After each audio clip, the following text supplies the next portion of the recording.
You ask Tiger to calculate. This deals with linear inequalities with one unknown.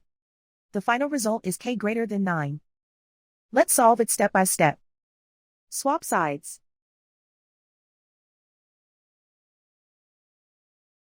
Isolate the k. Divide both sides by 6.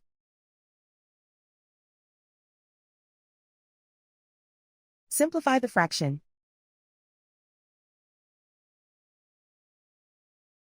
Find the greatest common factor of the numerator and denominator.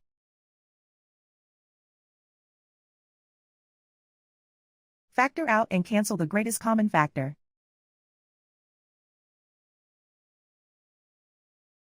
Plot the solution on a coordinate grid. And so the final result is k greater than 9.